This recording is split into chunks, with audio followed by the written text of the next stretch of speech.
왜 단일 종목 레버리지 투자는 실패할 수밖에 없는가? 차 한잔 하듯 편안하게 내 이야기를 들어보게. 오늘은 왜 단일 종목 레버리지 투자가 결국 실패로 끝날 수밖에 없는지 그 냉혹한 진실에 대해 알려주겠네. 요즘 시장을 보고 있노라면 마음이 참 조급해지지 않던가. 주변에서는 누구라 할 것 없이 큰 돈을 벌었다는 소문이 들려오네. 조금이라도 더 빨리 자산을 늘리고 싶은 마음, 나 역시 잘 알고 있네. 남들보다 뒤처지는 것 같아 불안한 마음도 지극히 자연스러운 감정이시죠. 그래서 많은 이들이 선택하는 길을 나도 잘 알고 있네. 단번에 2배, 3배의 수익을 내겠다는 강렬한 욕망에 이끌리는 것이지.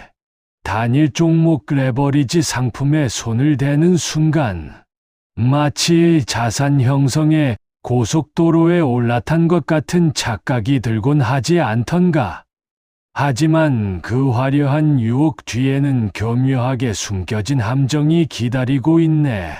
자네의 소중한 자산이 눈 녹듯 사라지는 진짜 이유를 모른 채 달려가고 있는 걸세.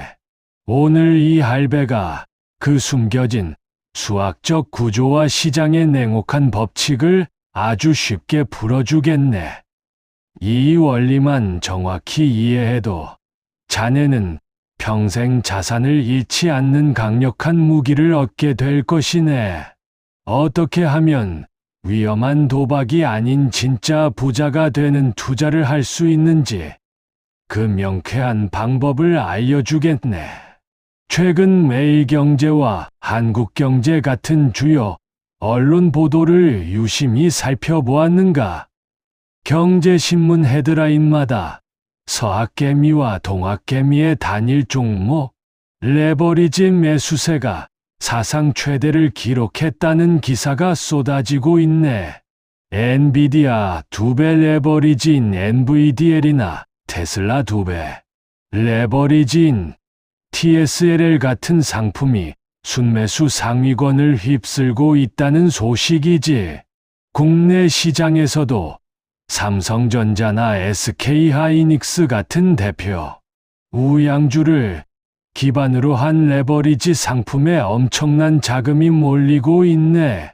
보도에 따르면 단기간에 높은 수익을 올리려는 개인 투자자들의 자금이 폭발적으로 유입되고 있다고 하지. 이 현상을 이 할배는 어떻게 바라보고 있을까? 기사 내용을 쉬운 관점으로 재해석해 주겠네. 언론에서 말하는 단일 종목 레버리지란 쉽게 말해 지수가 아니라 단 하나의 개별 주식 움직임에 2배로 베팅하는 파생 상품이라네.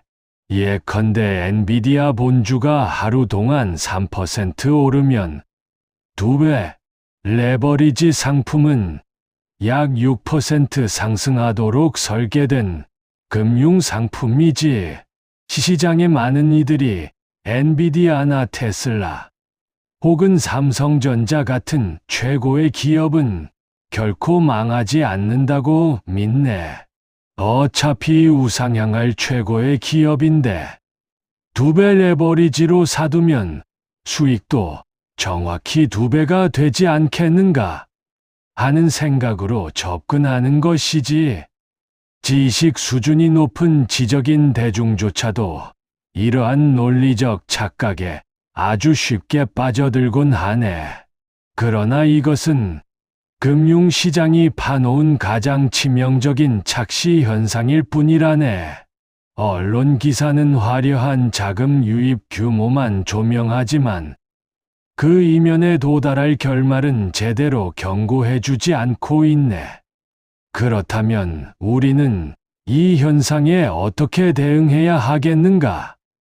남들이 유행처럼 몰려간다고 해서 그 위험한 불길 속으로 함께 뛰어들어서는 안 되네. 우리는 신문 기사 너머에 있는 금융 상품의 진짜 뼈대를 볼 줄 아는 안목을 가져야 하네. 자, 이제 차를 한 머금고 깊은 속사정을 들어보게나. 삼성전자나 SK하이닉스 혹은 미국 빅테크 기업이 아무리 훌륭해도 단일 종목 레버리지는 왜 결국 실패할 수밖에 없을까? 여기에는 크게 세 가지 절대적인 이유가 숨어 있네. 첫째, 일일 이셋이 만들어내는 음의 복리 효과라네. 많은 이들이 착각하는 가장 큰 대목이 바로 이것이지. 레버리지 상품은 1년, 2년 동안의 전체 수익률을 2배로 만들어주는 상품이 아니라네.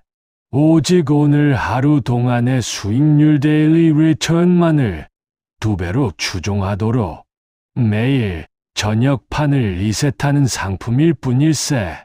이것을 전문 용어로 변동성 잠식 volatility decay라고 부르지. 이 이해하기 힘든 단어를 내가 아주 단순한 숫자로 증명해 보겠네. 초보 투자자분들이 가장 쉽게 오해하는 대목이니 집중해서 들어보게. 우리가 삼성전자 본주와 2배 레버리지 상품에 각각 똑같이 100만 원씩을 넣어두었다고 해보세. 첫날 삼성전자 주가가 큰 호재를 만나 하루 동안 10% 급등했다고 가정해보게나. 삼성전자 본주는 100만 원에서 10만 원이 늘어 110만 원이 되겠지. 2배 레버리지는 그 2배인 20%가 오르니 100만 원에서 20만 원이 늘어 120만 원이 될 걸세. 이때만 해도 역시 2배로 사길 잘했어. 하며 기분이 아주 좋았을 것이네. 그런데 바로 다음 날 시장에 갑자기 악재가 터져 삼성전자 주가가 9.09% 하락했다고 해보세. 삼성전자 본주부터 계산해 볼까. 110만 원이 된 주가에서 9.09%야. 10만 원가 떨어지면 주가는 다시 정확히 100만 원 원금으로 돌아오게 되네. 본주를 산 사람은 수익도 손실도 없는 제자리 0%로 무사히 돌아온 셈이지. 그렇다면 2배 레버리지는 어떻게 되었겠는가? 본주가 원금으로 돌아왔으니 레버리지도 원금으로 돌아왔을까? 전혀 아니라네. 바로 이 지점에서 금융의 함정이 작동하네. 레버리지는 어제 만든 120만 원이라는 새로운 기준선에서 출발하여 본주 하락률 9.09%의 2배인 18.18%가 대폭락하게 되네. 120만 원에서 18.18%가 깎이면 무려 21만 8,200원이 사라져 버리네. 결국 계좌에는 원금 100만 원이 아니라 98만 1,800원만 남게 되지. 무슨 일이 벌어진 것 같은가? 삼성전자 본주는 주가가 오르내렸지만 결국 제자리로 돌아와 내 원금을 완벽히 지켜냈는데 2배 레버리지 계좌는 가만히 앉아서 마이너스 1.82%의 생돈을 날려버린 것이라네. 이유가 무엇이겠는가? 올라갔을 때는 100만 원 기준으로 2배를 적용받아 120만 원이 되었지만 내려갈 때는 덩치가 커진 120만 원 기준으로 2배의 매를 맞았기 때문일세. 주가가 100만 원에서 110만 원, 다시 100만 원으로 제자리를 왔다 갔다 횡보하는 일은 주식 시장에서 매일 일어나는 흔한 일이지. 만약 주가가 올라갔다 내려갔다를 수십 번 반복하며 제자리 걸음을 하면 어떻게 되겠는가? 삼성전자 본주는 여전히 100만 원 원금을 유지하고 있는데, 두 배 레버리지 계좌는 단지 주가가 위아래로 움직였다는 이유만으로 마이너스 20%, 마이너스 30%씩 계좌가 눈 녹듯 피 흘리며 계속 녹아내리게 되네. 이것이 바로 단일 종목 레버리지를 오랫동안 쥐고 있을 때 무조건 망할 수밖에 없는 첫 번째 수학적 비극이라네. 둘째, 사이클 산업과 고변동성의 위험한 만남 때문일세. 삼성전자와 SK하이닉스는 대표적인 반도체 시클리컬, 즉 주기성 산업 종목이라네. 아무리 뛰어난 세계적 기업이라 해도 반도체 업황은 2년, 3년 주기로 반드시 어묵한 겨울과 따뜻한 봄을 오가게 되어 있지. 하락장이 찾아오면 본주도 마이너스 40%, 마이너스 50%씩 큰 조정을 받는 일들이 역사적으로 허다했네. 만약 본주가 마이너스 50%의 조정을 받으면 어떻게 될까? 두 배 레버리지는 수학적으로 원금이 거의 청산되는 수준인 마이너스 80%에서 마이너스 90%의 대폭락을 맞이하게 되네. 여기서 더 무서운 원리가 작동하지. 100만 원이 10만 원으로 토막난 마이너스 90% 상태가 되었다고 해보세. 나중에 반도체 업황이 다시 살아나 본주가 전고점을 뚫고 두 배로 뛰어올라도 10만 원으로 줄어든 레버리지 계좌는 아무리 올라봐야 원금을 결코 회복할 수 없네.